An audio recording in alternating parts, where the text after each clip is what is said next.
Snow വൈറ്റിനെ കൊല്ലാനായിട്ട് Hanuman കത്തിയെടുത്തപ്പോൾ snow white കരഞ്ഞു പറഞ്ഞു, എന്നെ കൊല്ലരുത്, ഞാൻ ഒരിക്കലും തിരിച്ചു വരില്ല, എന്നെ ജീവനോടെ വിടണം എന്ന് സ്നോ വൈറ്റ് കരഞ്ഞു പറഞ്ഞപ്പോൾ ഹനുമാന് സങ്കടം തോന്നിയിട്ട് പറഞ്ഞു, ഇനി ഒരിക്കലും തിരിച്ചു വരരുത്, എങ്ങോട്ടെങ്കിലും പോവാൻ.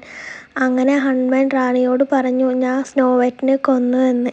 പക്ഷേ സ്നോ വൈറ്റ് ആ കാട്ടിലൂടെ ഒറ്റയ്ക്ക് എങ്ങോട്ടാ പോവണ്ടേ എന്നറിയാതെ ഓടിക്കൊണ്ടിരിക്കുകയായിരുന്നു. ആ കാട്ടിലൂടെ ഓടിക്കൊണ്ടിരുന്നപ്പോൾ ഒരു കൊച്ചു വീട് കണ്ട് അവിടേക്ക് പോയി. അവിടെ വാതിൽ തട്ടി നോക്കിയപ്പോൾ ആരും വാതിൽ തുറന്നില്ല.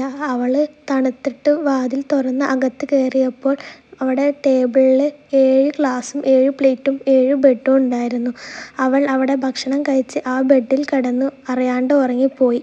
അത് ഒരു 7 ഡ്വാർഫിൻ്റെ വീടായിരുന്നു. 7 ഹൈറ്റ് കുറഞ്ഞ ആളുകളുടെ വീടായിരുന്നു.